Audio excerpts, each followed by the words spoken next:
Pues buenas tardes y bienvenidos a la segunda sesión de Impuestos sobre Sociedades del año 2018.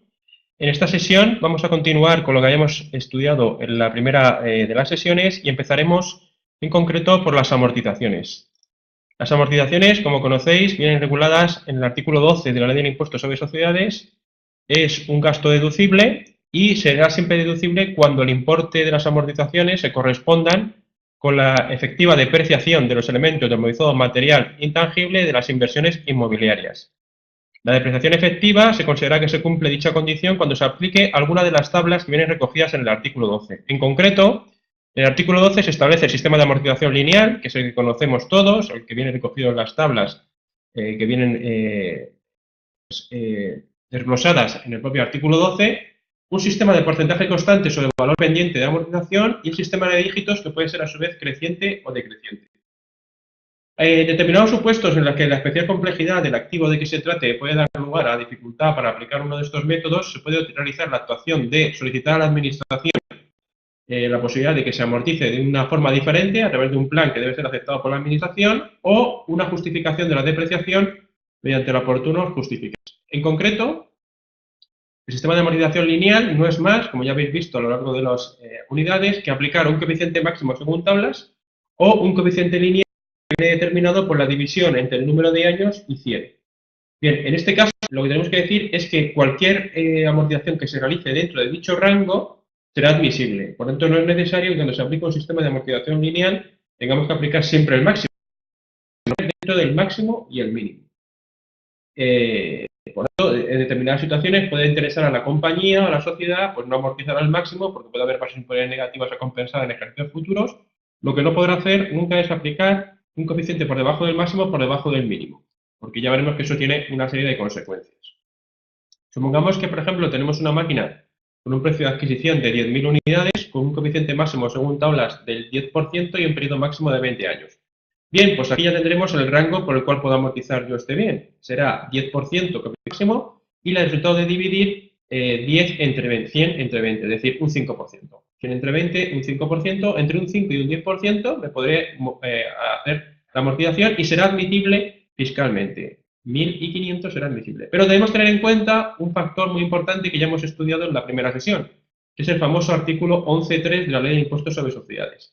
Si bien el legislador me permite que pueda amortizar entre 500 y 1.000 unidades, solamente en aquellos casos en los que previamente esté contabilizado, podré aplicarme estos límites.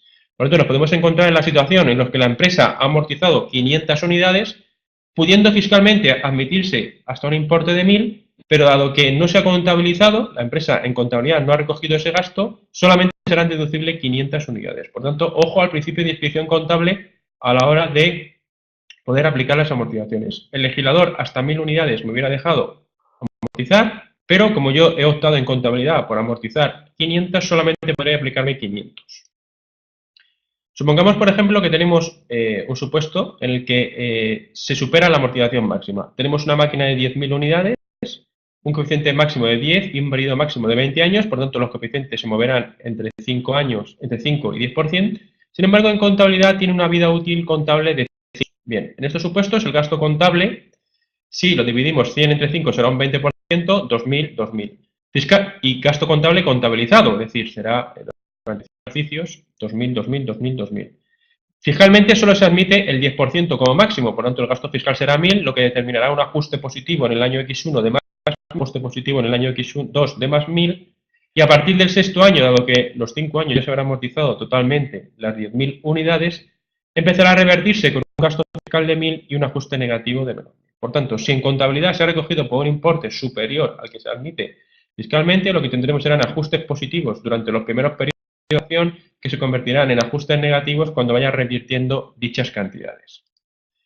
Si lo que se hace es una amortización inferior a la mínima, supongamos, por ejemplo, un puesto en el que tenemos la máquina de 10.000, una amortización con un coeficiente máximo del 10% y un máximo de 20 años, y en la vida útil es de 25 años. Bien, pues 100 entre 25 amortizará al 4%. El 4% de gasto contable, 400 unidades, 400 unidades, 400 unidades.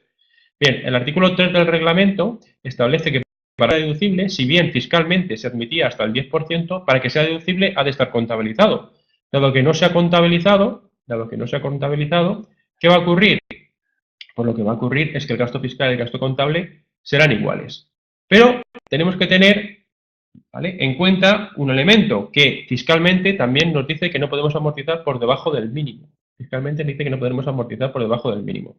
¿Qué ocurrirá en estos supuestos? Pues como no se puede amortizar por debajo del mínimo, lo que veremos en la siguiente diapositiva. El artículo 3 del reglamento establece que cuando un periodo se haya amortizado por debajo del mínimo, el importe que se amortice en periodos posteriores por encima de la cantidad máxima se entenderá que corresponde al citado en primer lugar hasta el límite de la referida cantidad. Por tanto, lo que está diciendo el artículo 3 del reglamento es que si durante periodos se han amortizado por debajo del mínimo, y fijaros que aquí era 400 y el mínimo que teníamos previsto era del 5%, es decir, 500 unidades, lo que dice es que a partir de un determinado momento, si la empresa amortizara una cantidad superior, 1.200 unidades superior al 10%, sí que se admitiría. Se admitiría, ¿por qué? Porque se considera que esas cantidades corresponden a los periodos en los cuales la empresa amortizó por debajo del mínimo.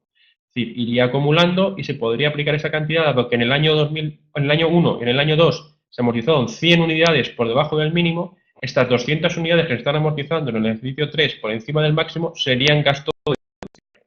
Por lo tanto, ojo, porque si se amortiza por debajo y está el principio de discreción contable, no podría amortizar más, pero si con posterioridad se amortiza por encima del máximo, sí que el lector permite que, dado que en los periodos anteriores se ha amortizado por debajo del mínimo, esas cantidades sean deducibles. Todo ello, luego, sin perjuicio de que tengamos que aplicar el correspondiente 11.3 y veamos si eso es un efecto neutral o no y pueda ser deducible o no.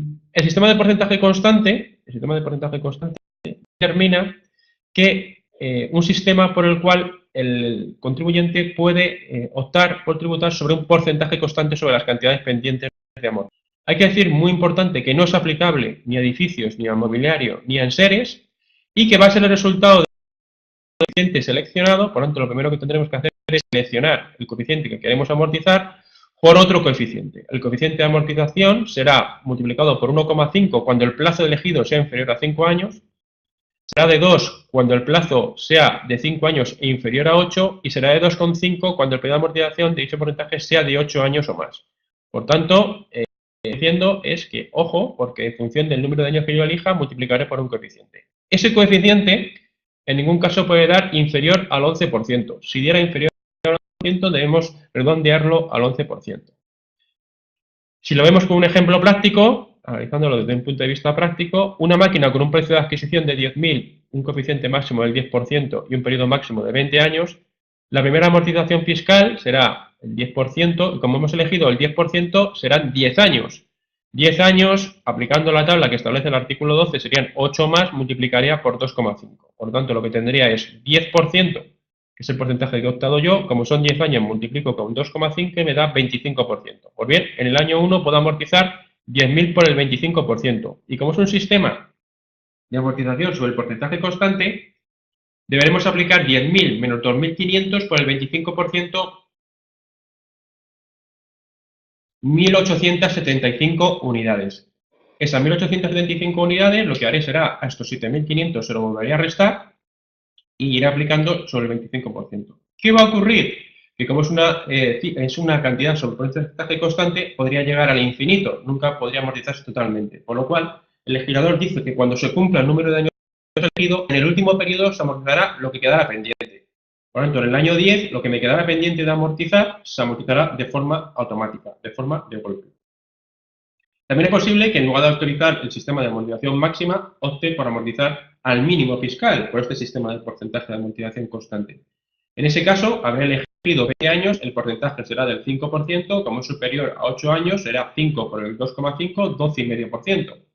10.000 unidades por el 12,5%, 1.050 unidades. Como es sobre el porcentaje constante, 10.000 menos 1.250 unidades al 12,5, 1.093,75. El próximo año que tendría que hacer el año 3, pues la diferencia de 10.000 menos 1.250 menos 1.093,75 por el 12,5% y así sucesivamente. ¿Qué ocurrirá? Que al llegar al 20 años, las cantidades que me quedarán pendientes de golpe.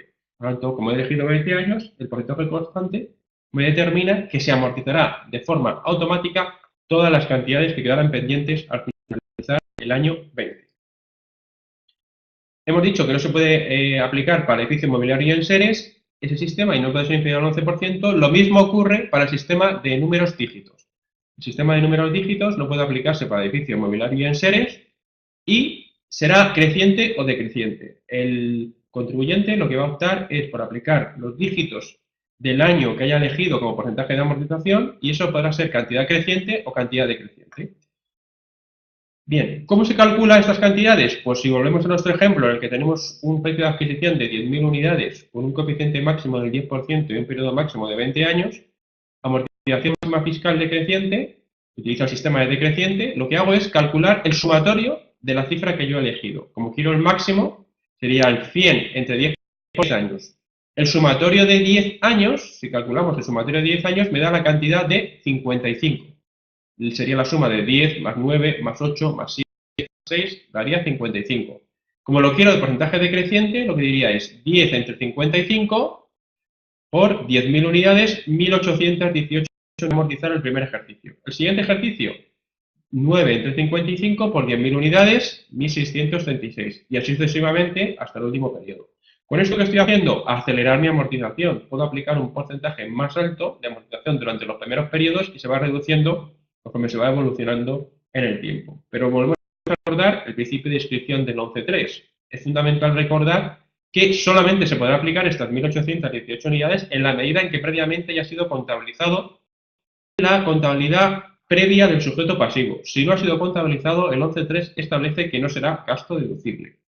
Si en lugar de aplicar el sistema de amortización más reciente quisiera amortizar el mínimo creciente, si quisiera aplicar el sistema del mínimo creciente, pues el mínimo son 20 años, el sumatorio de 20 es 210 unidades y además lo quiero creciente. Bueno, lo quiero creciente sería 1 entre 210 por 10.000, 2 entre 210 por 10.000 y así sucesivamente hasta alcanzar el número 20. Fijaros la diferencia.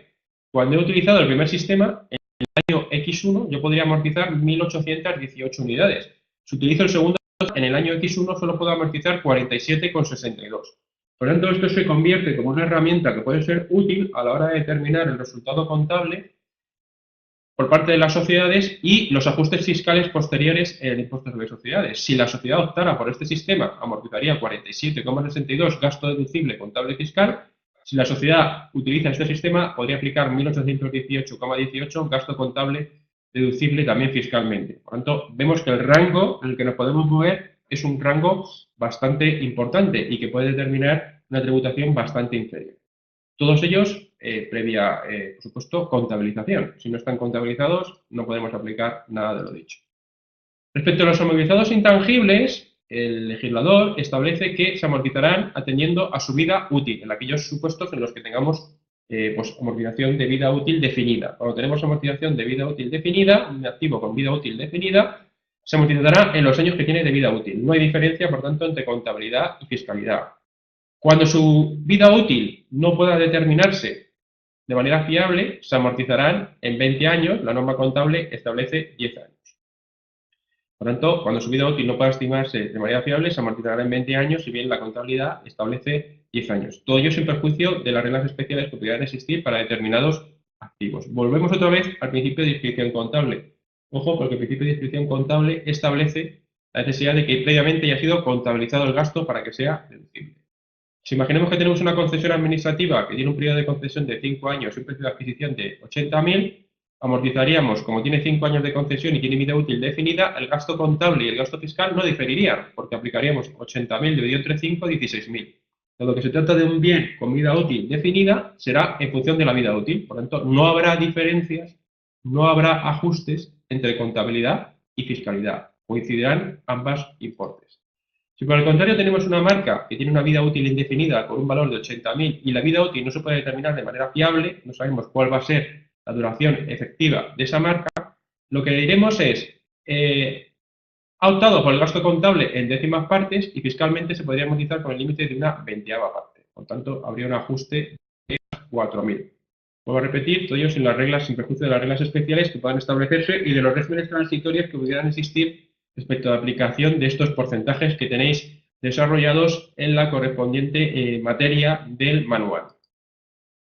En cuanto a la amortización del fondo de comercio, será deducible con límite anual máximo de una 20ª parte y la norma contable establece 10 años. atendiendo al principio de distinción contable, será deducible en la medida que esté contabilizada la amortización del fondo de comercio.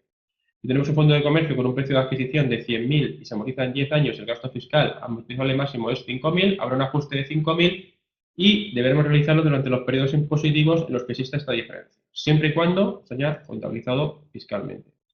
El artículo 12.3 establece a su vez la posibilidad de que determinados bienes o sociedades puedan aplicarse un sistema de libre amortización. Un sistema de libre amortización que salta al principio de inscripción contable, por lo tanto no es necesario que se aplique el principio de inscripción contable para los supuestos y que esencialmente recoge para las sociedades laborales, para los inmovilizados materiales, intangibles e inversiones inmobiliarias adquiridas durante los 5 primeros años desde su constitución, para las explotaciones asociativas prioritarias y método material intangible durante los 5 primeros años desde su reconocimiento, los elementos del movilizado material nuevos, cuyo valor unitario no esté de 300 unidades hasta un límite máximo de 25.000 por el total de los bienes adquiridos por cada periodo, los gastos de investigación y desarrollo, si bien para los bienes inmuebles solamente se podrá amortizar por un máximo de 10 años, es decir, el 10%, y para los gastos activados contablemente como inmovilizado intangible, excluidas las amortizaciones de los bienes afectos.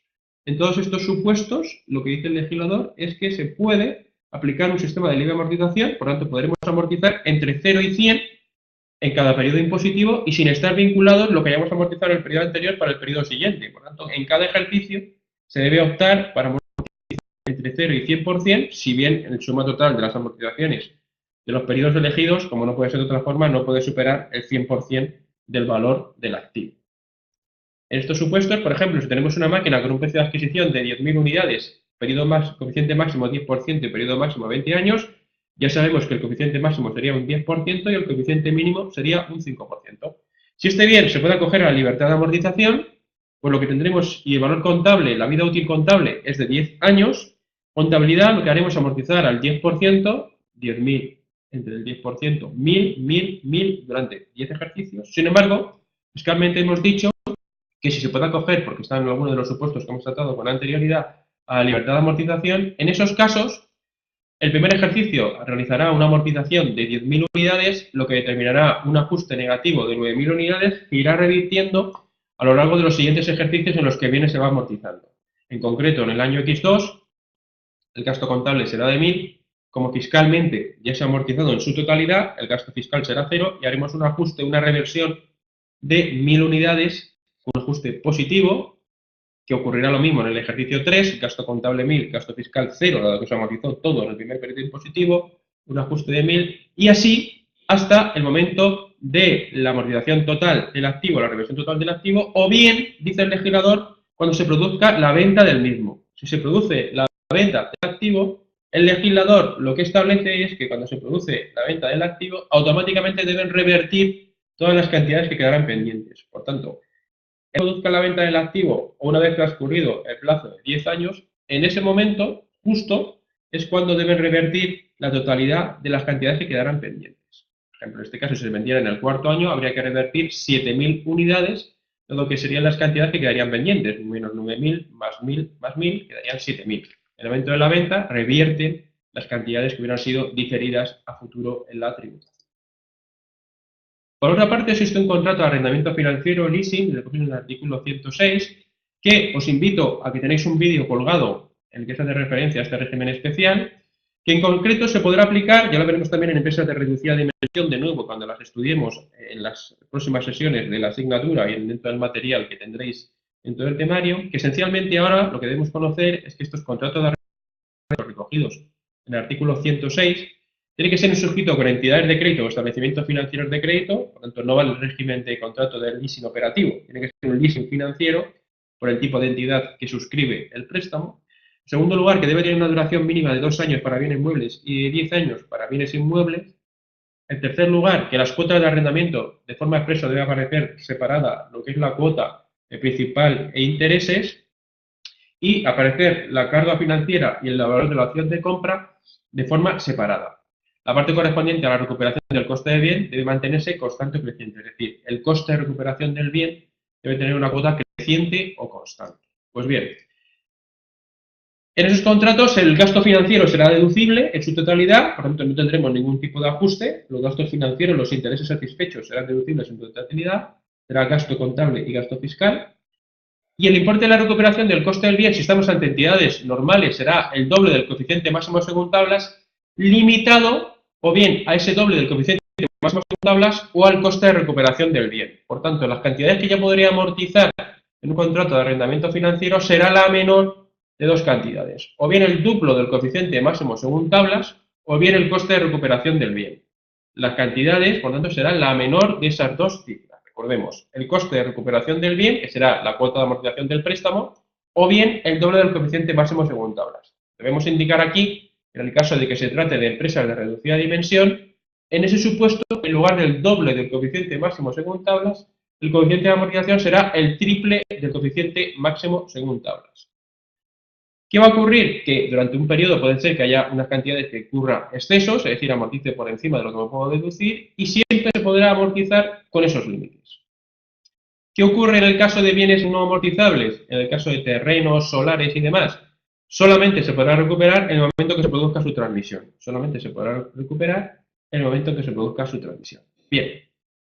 Observemos, por tanto, que el artículo 106 permite una ventaja fiscal importante. Vamos a poner un ejemplo sencillo que analizaremos con más detalle, tanto el vídeo que tenéis colgado de la asignatura dentro del campus virtual, como en el análisis y estudio que realizaremos de las empresas de reducida dimensión. El contrato de arrendamiento financiero, supongamos que es a 4 años, tenemos un contrato a 4 años, una máquina que ha costado 60.000 euros, una vida fiscal y contable de 10 años, una cuota anual de leasing, de los cuales 14.000 son recuperación del coste del bien y 3.000 intereses o gastos financieros, una opción de compra por 4.000, y en este caso volvemos a estar ante uno de los supuestos de excepción al principio de inscripción contable. Aunque no se haya contabilizado este doble del coeficiente máximo según tablas, el legislador expresamente, este artículo 106, dice que no se ve vinculado por el artículo 11.3 con el principio de inscripción contable. Por lo tanto, ojo, porque aunque no se haya contabilizado, será uno de los supuestos en los que yo puedo aplicarme los ajustes pertinentes. Visto esto, veamos qué hubiera ocurrido en contabilidad. En contabilidad yo tendría amortizado 60.000 euros por el valor de la vida útil, que serían la contabilización, las cantidades satisfechas, que serían 9.000 unidades. Si utilizo que son el máximo, serían 6.000 unidades, y si utilizo el coste de amortización, que serían 4, serían 9.000 unidades. Por lo tanto, observamos que el gasto fiscal me permite amortizarlo hasta el doble del coeficiente máximo según tablas. Es doble del coeficiente máximo según tablas, siempre con el límite del coste de recuperación del bien. Bien, aquí tenéis el cuadro y lo analizaremos con más detalle con posterioridad. Elementos usados. Los elementos usados son el precio de adquisición de los elementos usados. Podemos distinguir dos supuestos. Un supuesto, y es optativo, el contribuyente puede optar por uno o por otro, debiendo optar, y una vez que se opte, podrá aplicarse sin ningún límite lo que se va a aplicar a continuación.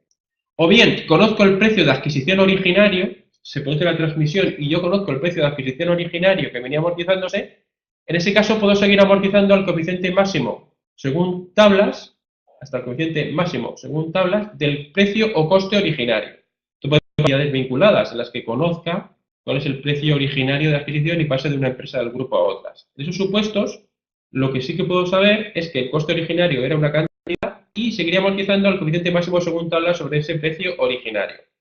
Que no lo conozco, conoceré el precio de usado, conoceré lo que me ha costado ese bien usado. Bien, pues en ese caso, si utilizo este sistema del bien usado, podré amortizar al doble del coeficiente máximo según tablas. ¿Sobre qué base? Sobre la base del precio de adquisición usado. Por tanto, tengo que optar por uno u otro sistema. No me obliga el legislador a aplicar uno u otro. Aplicaré uno u otro según me sea más conveniente. Simplemente decir que solamente se considerarán bienes usados los edificios cuando su antigüedad sea superior a 10 años. Los edificios, para ser considerados usados, deben haber transcurrido al menos 10 años desde su adquisición. Si lo analizamos, este supuesto desde el punto de vista práctico, tendríamos que un precio de adquisición usado de un activo ha sido de 50.000, el precio originario de compra fue de 80.000, entró en funcionamiento en el año 2007, por tanto se trata de un activo usado, el coeficiente máximo es el 15% y el periodo máximo 14 años. Bien, yo puedo optar en este supuesto por amortizar o bien sobre el coste originario, dado que lo conozco, y entonces haría 80.000 por el 15%, 12.000 unidades, dado que conozco el precio de adquisición originario, simplemente 80.000 por el 15%, o bien optar por el nuevo precio de adquisición usado aplicando el doble del coeficiente máximo según tablas. El precio de adquisición usado son 50.000, el porcentaje de amortización el 15% por el doble, 30, 15.000. ¿Qué ocurrirá? Que si a mí lo que me interesa es aplicar el máximo gasto posible, utilizaré el sistema del precio de adquisición usado. Si lo que yo quiero es diferir la amortización, pues puedo utilizar el sistema del coste originario o precio de adquisición. Por tanto, observamos aquí que existe otra vez una posibilidad de pagar menor cantidad de impuestos difiriendo el pago a futuro, utilizando el sistema de los bienes usados y utilizando uno de los dos sistemas previstos en la legislación para amortizar este tipo de impuestos. Para concluir las amortizaciones, nos queda por analizar un supuesto que habéis estudiado, que es la utilización de los elementos del inmovilizado a más de un turno. Los coeficientes máximos según tablas están pensados para su autorización a un turno. Es decir, sus coeficientes, cuando utilizamos las tablas en la multiplicación lineal, esas tablas están pensadas para su utilización por activos en un solo turno. Pues bien, si queremos utilizar esas máquinas a más de un turno, como puede ser en eventos industriales, no consiste en multiplicar por 2 veces el turno o por 3 veces el turno, sino que el legislador ha establecido una pequeña fórmula para determinar cuál es la amortización que puedo aplicar cuando un activo se amortiza a más de un turno. En concreto, el porcentaje derivado del periodo máximo, más la siguiente fórmula. El porcentaje máximo menos el derivado del porcentaje máximo por el número de horas trabajadas dividido entre horas. Y eso me dará la amortización aplicable. Esta formulita será la que tengo que aplicar cuando a mí en un supuesto me digan que se amortiza a más de un turno.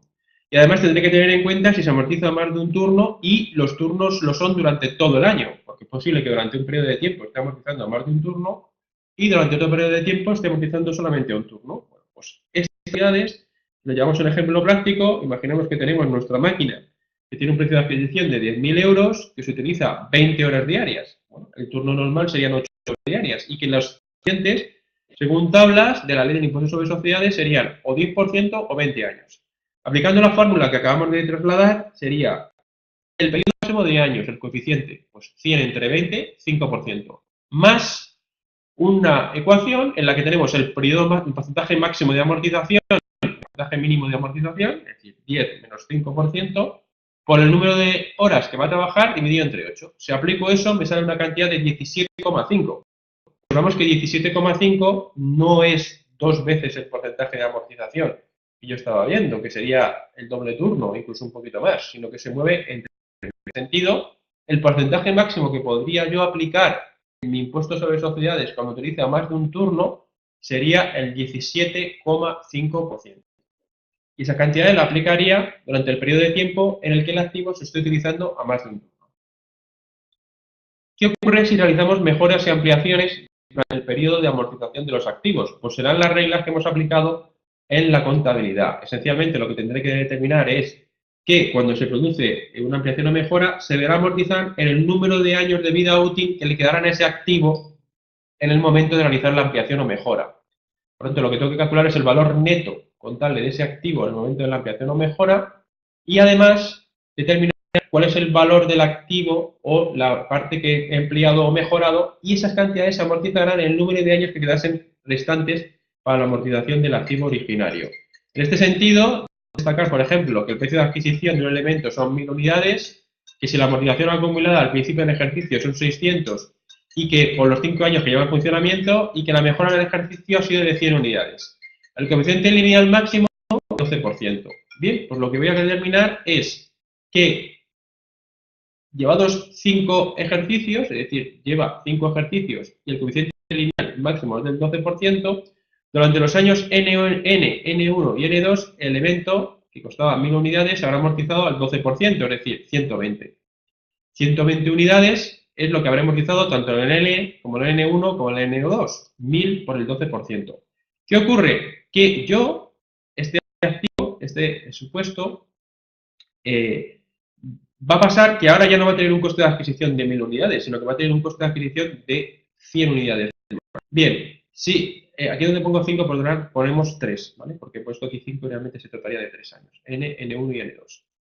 Si la amortización del N más 3, es decir, cuando hayan pasado ya los 3 años, ¿qué va a ocurrir? Bueno, pues que la mejora será de 100 por 120 respecto de 400, que sería lo que me quedaba pendiente. El valor neto contable en el momento que se realiza la mejora, 1000 menos 600, 400 unidades. Esas 400 unidades, ¿vale? Por el porcentaje de amortización de 120 y por 100, que es la mejora, me determina que la mejora se debe amortizar a 30 en cada periodo. Por lo tanto, observamos que lo que tengo que hacer es aplicar aquí. Amortización del elemento en el periodo dividido por el valor neto del elemento al inicio del periodo en que se realiza la mejora por el valor de la mejora. Cuando tenemos mejora, la fórmula a aplicar sería amortización del elemento en el periodo, que en nuestro caso eran 120 unidades, dividido por el valor neto del elemento al inicio del periodo que se realizó la mejora, que en nuestro caso eran 400 unidades, y multiplicado por el valor de la mejora, que en nuestro caso serían 100 unidades. Por tanto, el valor de la mejora 100, por lo que se amortiza en cada periodo 120, dividido entre el valor neto de amortización en el momento en que se realiza la mejora, 30 unidades. En la amortización del año N más 3, por tanto, se producirá, ¿vale? Esa parte ya estará amortizada, 1000 menos 960 igual a 40, 100 por 40 dividido entre 400, 10. Por tanto, aquí tenemos cómo se aplicaría en el supuesto de una mejora. Me remito a todos los ejemplos y supuestos que tenéis recogidos en el material, que son amplios, se detallan mucho más que este sencillo supuesto a la hora de aplicar mejoras. Bien, concluyendo la parte que corresponde a las amortizaciones, y os invito a que cualquier duda o cuestión pues me la planteéis a través del campus, con las dudas o cuestiones que se os puedan plantear de cara a las amortizaciones, entramos sin más demora en las pérdidas por deterioro del artículo 13 de la Ley de Impuestos sobre Sociedades.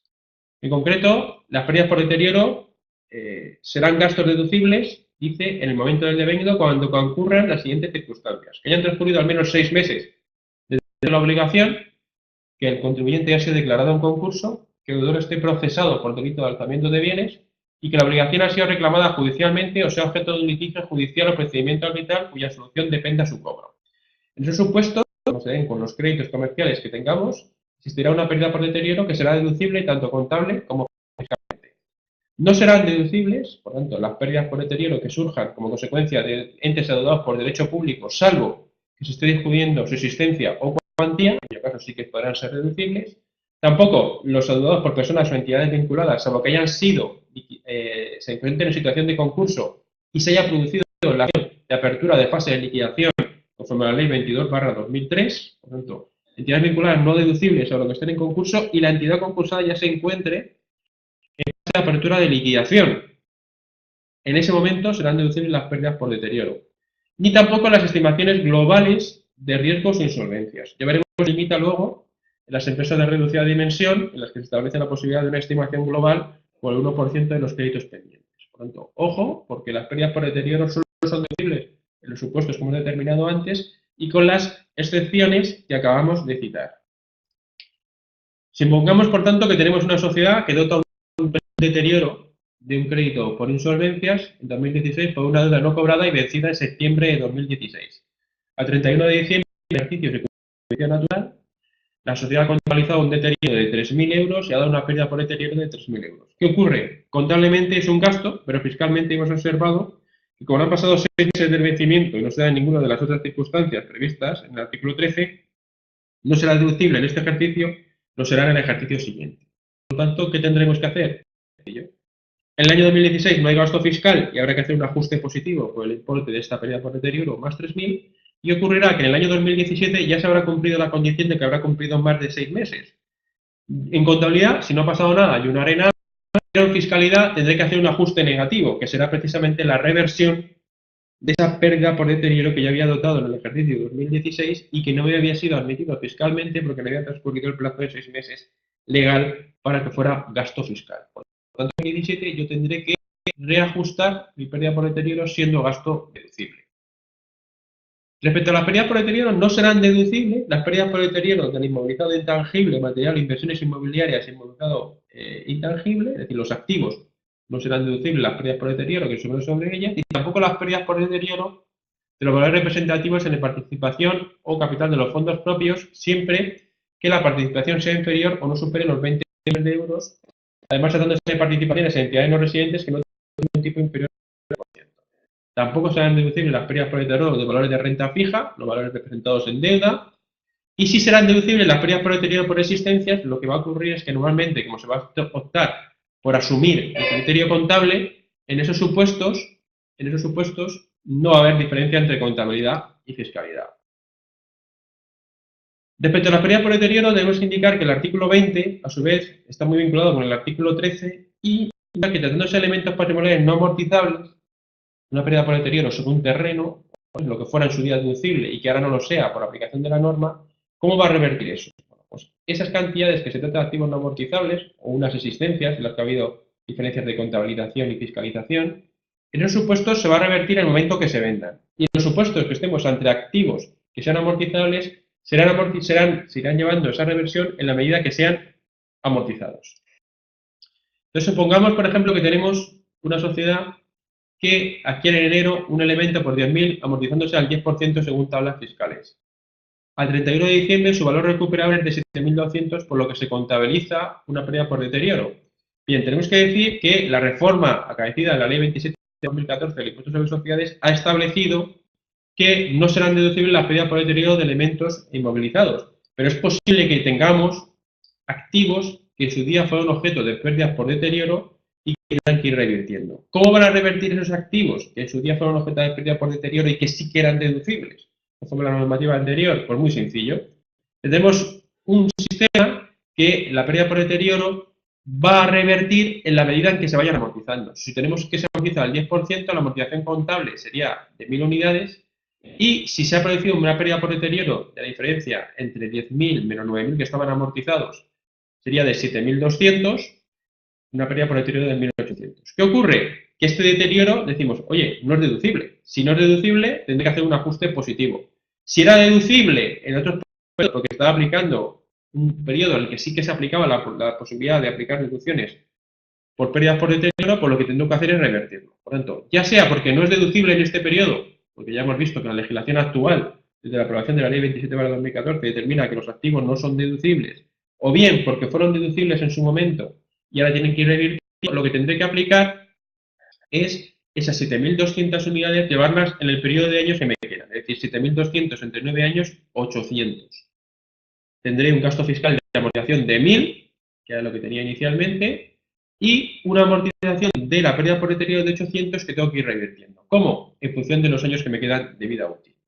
Esto yo me gustaría que echáis un vistazo a todos los regímenes transitorios que se explican dentro del material en el cual se desarrolla que se pueden optar por dos sistemas, el de vida útil o amortización lineal en el plazo de 10 años. Ahí se explica de forma detallada este tema, que no es sencillo de entender, pero que con los ejemplos que se detallan en el material probablemente encontraréis claro cómo se aplican, ¿vale? Simplemente aquí un ejemplo sencillo, sin pretensión de que sea complejo, en el que se opta por amortizar esa pérdida por deterioro que en su día fue deducible o no. Si fue deducible, la tengo que llevar en los periodos de años que me quedan de vida útil. Si no fue deducible, pues la tengo que llevar en función de los periodos que me quedaran de o bien de vida útil o bien el máximo de 10 años. Bien, eso es en relación a la parte que tendríamos relativa a la totalidad de las pérdidas por deterioro y elementos. Bien, un segundo, por favor. Aquí quiero aquí un par de cuestiones.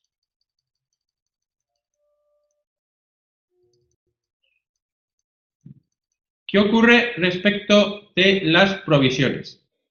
En relación con las provisiones, el artículo 14 de la Ley de Impuestos sobre Sociedades establece una serie de cautelas. En primer lugar, establece que no son deducibles, y por lo tanto habrá un ajuste positivo, los gastos por provisiones y fondos internos para las coberturas de condiciones de contingencias análogas a los planes y fondos de pensiones. Muy importante, tenemos que estar en un supuesto en el que si se dotan con carácter interno no van a ser deducibles y por tanto habrá un ajuste positivo en el supuesto en el que se produzca esta contingencia. Tampoco van a ser deducibles los gastos relativos a retribuciones a largo plazo del personal mediante sistemas de aportación o prestación definida. Y si se produce en contabilidad, tendremos que hacer un ajuste positivo. Si son deducibles, siempre y cuando hayan sido contabilizados, por tanto, volvemos a hablar de nuevo del principio de descripción contable, las contribuciones a planes de pensiones y planes de previsión social empresarial externos, contribuciones para la cobertura de contingencias análogas a los planes de pensiones, siempre que hayan sido contabilizadas, imputadas fiscalmente y transmitidas de forma irrevocable, y la transmisión de la titularidad y recursos hacia un ente externo. Por tanto, ojo, porque solamente serán deducibles las aportaciones de previsión social que sean sacadas de la entidad que las dota y que sean de forma irrevocable. No son deducibles y, por tanto, tendremos ajuste positivo las provisiones derivadas de obligaciones implícitas o tácitas en los propios contratos, los costes de cumplimiento que excedan de los costes de los beneficios que se puedan obtener, es decir, el contrato a pérdida para captar clientes, los derivados de reestructuraciones, los relativos al riesgo de devolución de ventas no van a ser deducibles, aunque la empresa tiene que un porcentaje de las ventas va a ser objeto de devolución y cuantifique eso como un gasto y lo vaya ajustando en cada periodo, fiscalmente no se admite ese gasto, y lo personal que corresponde a pagos basados en instrumentos de patrimonio, es decir, ejercicio de opciones de compra y demás. Por lo tanto, ojo, porque si da esta circunstancia tendremos que hacer los ajustes positivos. También, muy importante, el artículo 14.5, debemos hacer una mención importante. El artículo 14.5 establece que los gastos contables que no hayan sido deducidos por la aplicación de esta norma, es decir, si hago un ajuste positivo porque no me admite fiscalmente, se integrará en la base imponible en el que se aplique la provisión o se destine el gasto a su finalidad. Por tanto, si hubo un ajuste positivo, ¿cuándo se va a revertir? Pues se va a revertir en el momento en que en contabilidad se genera un ingreso, o bien porque se aplique la provisión, o bien porque se dote un exceso de provisiones. Por tanto, se hará ajuste positivo cuando se dota y se hará ajuste negativo en el momento en que se desdote. En cuanto a los de personal que corresponden a pagos basados en instrumentos de patrimonio, mediante la entrega de los mismos, serán deducibles en el momento en que se produzca la entrega. No cuando haga la provisión previsible de las cantidades de opciones y demás que deba realizar el trabajador, sino en el momento en el que esas cantidades son efectivas. Por tanto, habrá un ajuste positivo en un primer momento y un ajuste negativo con posterioridad. También destacar, aquí lo estableció en el artículo 11.7, cuando se eliminen provisiones por no haberse aplicado su finalidad, eso determinará un ingreso en contabilidad. Si no se hace así, si se desdota una provisión y en contabilidad se carga no contra una cuenta de ingreso, sino contra una cuenta de activo, por ejemplo, o en caso de deudas ficticias, cuando se eliminen provisiones por no haberse aplicado su finalidad sin abono a una cuenta de ingresos, su importe se integrará en la base imponible con independencia de cómo se haya contabilizado. Por lo tanto, si yo doto una provisión y la desdoto, debo contabilizar un ingreso. Si yo contablemente por el juego de los asientos no he contabilizado un ingreso fiscal, en todo caso debo dotar ese ingreso. ¿Vale? Importante este artículo 11.7 para evitar que mediante la desdotar sin aplicar en la cuenta de ingresos, eso no suponga un ajuste de carácter positivo. Hay gastos que son deducibles, pero con cautela.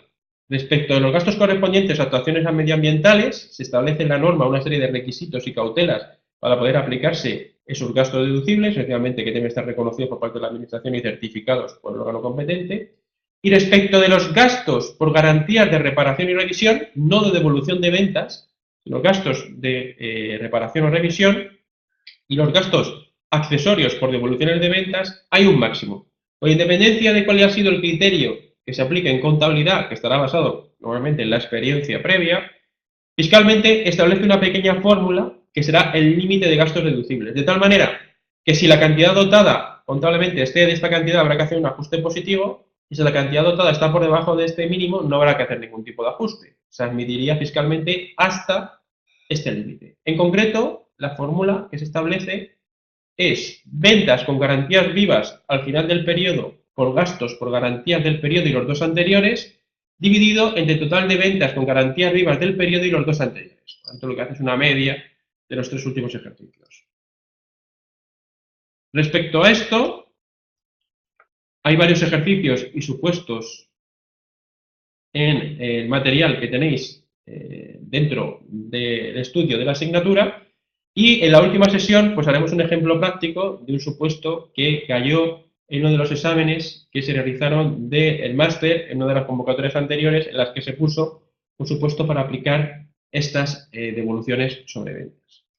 Para concluir la sesión de hoy, si os parece, podemos acabar con el artículo 15 de la Ley del Impuesto sobre Sociedades, que establece que no serán gastos deducibles y, por tanto, estaremos aquí ante un ajuste permanente. Dado que no serán gastos deducibles, estaremos ante un ajuste permanente, no está prevista su reversión. Los no justificados con factura o cualquier otro medio admitido en derecho, los no contabilizados, principio de inscripción contable que hemos venido desarrollando a lo largo de toda la exposición de hoy y la del otro día, los que representen retribución de los fondos propios, cualquiera que sea su naturaleza, los derivados de la propia contabilización del impuesto sobre sociedades, las multas, sanciones y recargos, tanto del artículo como del artículo 27 de la Ley 58/2003, y las pérdidas en el juego. Estos en ningún caso serán deducibles. Tampoco lo serán los donativos y liberalidades con las siguientes excepciones. Sí se admitirá la deducibilidad por atenciones a clientes o proveedores, las que conforme a los usos y costumbres se efectúan con respecto al personal de la empresa, ejemplo, la cesta de Navidad, los realizados para promocionar directa o indirectamente ventas sobre bienes y prestaciones de servicios en la medida que vayan a generar un ingreso, y los gastos para atenciones a clientes y proveedores existe un límite, que es el 1% neto de la cifra de negocio. Por tanto, el límite que se aplica aquí es el 1% del importe neto de la cifra de negocios. Y ese 1%, y es importante tenerlo claro, se aplica sobre cuál de las partidas que hemos citado. Pues se aplica exclusivamente por los gastos por atenciones a clientes o proveedores, no sobre el resto de las partidas. Por tanto, importante, se aplica solo por los gastos por atenciones a clientes y proveedores, no sobre el resto de las partidas. Y por último, serán deducibles con las siguientes excepciones. Hemos dicho que los donativos y liberalidades no, las retribuciones a los administradores por el desempeño de sus funciones de alta dirección y otros derivados del contrato con carácter laboral con la entidad.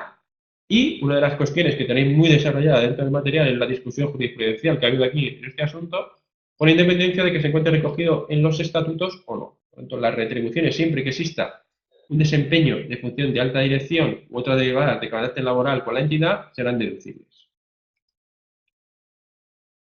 El artículo 15 acaba indicando lo siguiente.